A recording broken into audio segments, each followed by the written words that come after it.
Yo, this Ethiopian portrait, it's anaerobic. It is amazing. Anaerobic beans are like one of my favorite, if not my favorite. And East African region of beans are my favorite as well. Kenyan and Ethiopian beans are, stupendous. Shout out to East Africa, specifically today.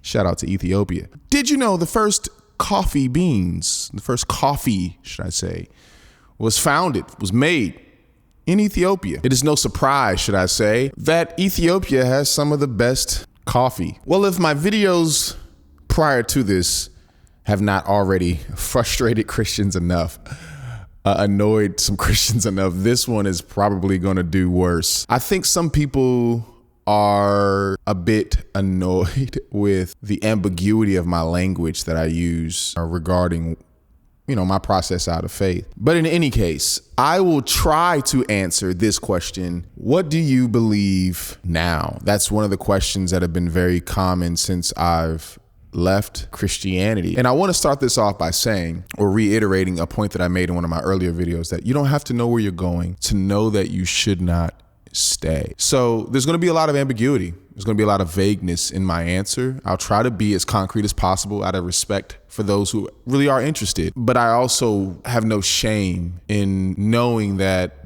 my journey's not over. My journey is not completed. I have not landed fully where I will be for the rest of my life. I think that in Christianity, when I was in the faith, I saw it as a virtue. Many people see it as a virtue to find something that you believe in, and not just something, but a very particular brand of something. Say you've been Reformed, or say you've been Pentecostal, or say you believed in this particular set of doctrines for 10, 20 plus years, and you've stuck by that with very little variation. That was seen as a virtue. It was lauded that you could do that. I don't see it as so much as a virtue. I don't necessarily see it as a vice, but it's also not necessarily a virtue. Or should I say, it's not necessarily a vice that you change. It's not necessarily a con that you evolve as a person. As you consider things more deeply and you continue through life, things change. I do, in still some ways, admire people who have stuck by what they believe, that they've found a resting place and they're just kind of moved in that space, and they know they're going to move in that space for the rest of their life. That sounds so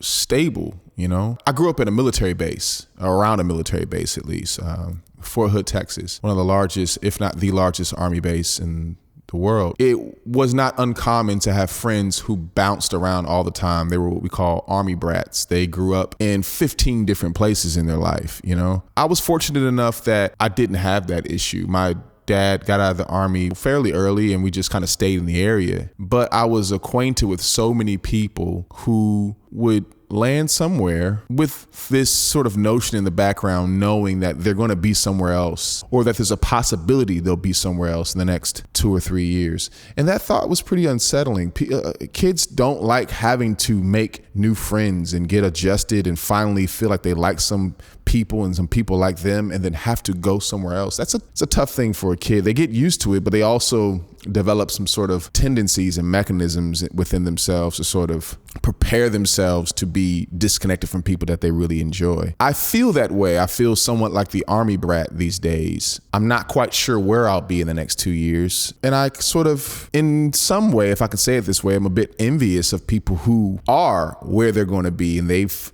got their home there and they're going to just be there for the next 20, 30 years until they die. But people like me can be very transient. It feels honest for me to be transient, but I can't say that I fully enjoy it. I do fully enjoy the idea. There's parts of me that enjoys the idea of knowing that I'm being honest with myself and I'm evolving, and that there is a better, more rounded person of me on the other side coming along. And I am sort of interested in the adventure and the journey of learning and truly being more open-minded than I was before, and what that type of mindset will give me the opportunity to experience. I'm excited about that, but I must be honest in saying that it's also a little unsettling,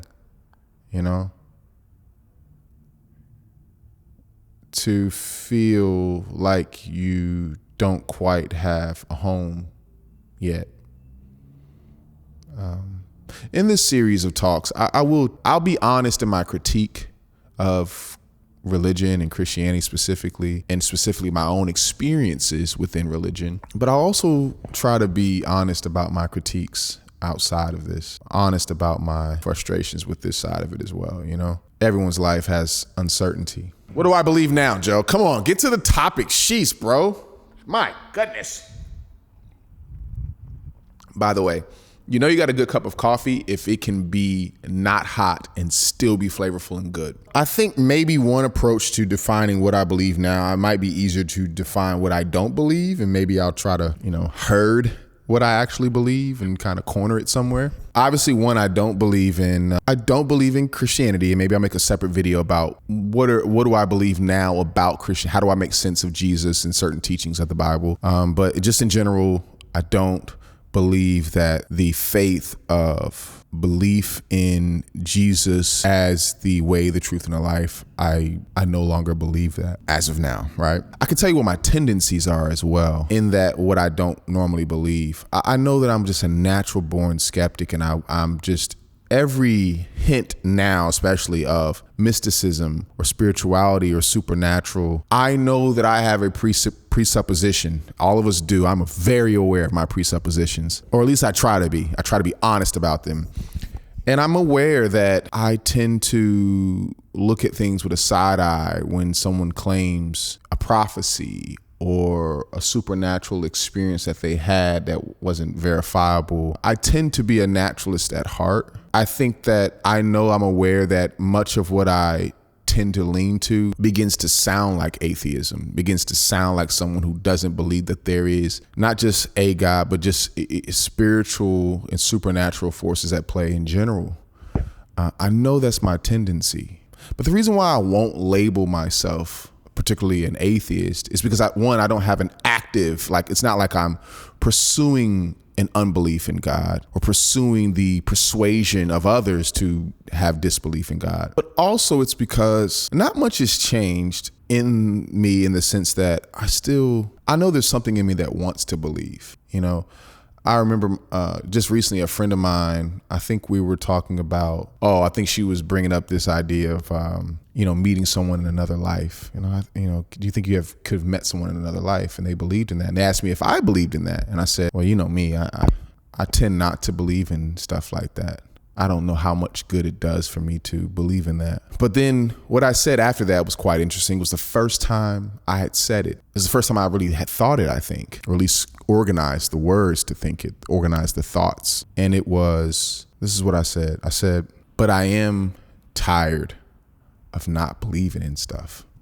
I think those were my exact words. It can be a bit annoying to have that kind of disposition where, whether it be astrology or reincarnation, or even incarnation for that matter, right? the incarnation of God and Christ. And I know that it is a very normal thing for Christians, or for people, should I say, for humans to want to attribute agency, personification of inanimate things or events in their lives. I know that would make me in step with the heritage before me of humans, and particularly Black humans, right? I think Black people across the world are some of the most spiritual people there are. It becomes it's frustrating because even in LA, I live in LA now, and everyone's spiritual but not religious, right? And I remember a guy was telling him where I was at, how I left Christianity and all that. And he still asked me, but you still believe in God though, right?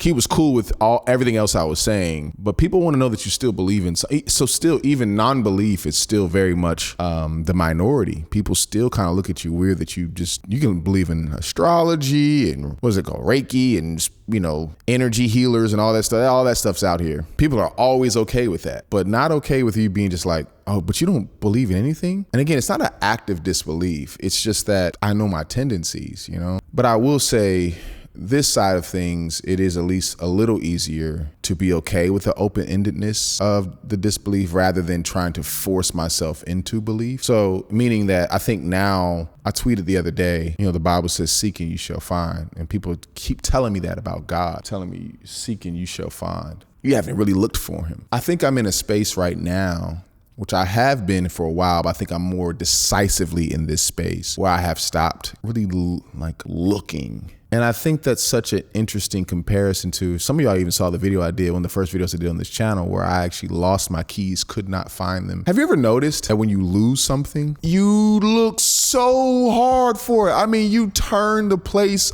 up, pillows off the freaking couch, sheets on the floor, drawers open with clothes falling out of them. Man, it's like, bro, I just had my keys an hour ago. How are they this lost yet? And you get so frustrated and you stop looking for it. And then all of a sudden, as you stop looking for it, you look over and the keys are like just sitting there in plain sight next to you. When you kind of pause, and it's ironic that it seems to be somewhat, obviously I think the more you look for something, the more you will. I think that's the tendency. You know, don't go looking for something that you don't want to find, because chances are you may find something you ain't. So if you don't want to find nothing, just don't go through his phone.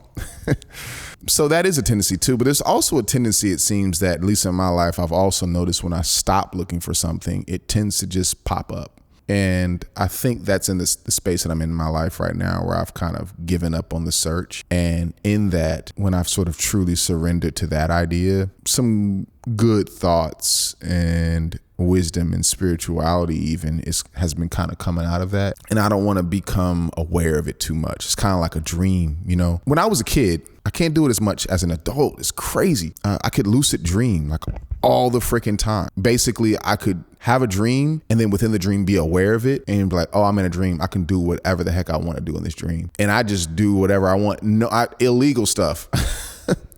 I just start stealing candy and stuff from stores because I know like I can do this because it's a dream. So I might as well go ahead and I might as well get it in while I'm here, right? I can't do that these days.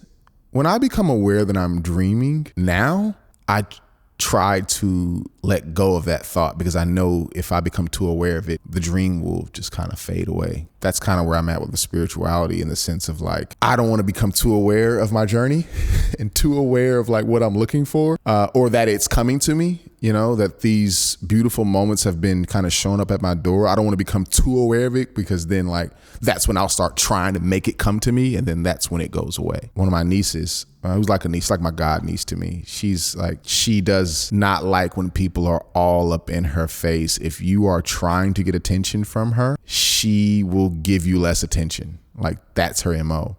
But for the people who are just kind of nonchalant with her, like kind of show up and just be, and just like, hey, yo, if you want to hang out with me, you can. If not, I understand too. Those are the people that she's drawn to, the people who are just like, you know, that might be, I don't know, that might be what spirituality might be like for me, where maybe I'll attract it if I don't go like begging for its attention and just kind of letting things come. So that's one long answer for saying I'm not quite sure what I believe right now. I'm not quite sure. And I'm okay with that. I just left the relationship with Christianity. It's okay to be single for a while. All right. Let's just be spiritually single. Well, I'm in my single season right now. Single. It's okay to kind of be in your single season as you prepare for whatever might be ahead. So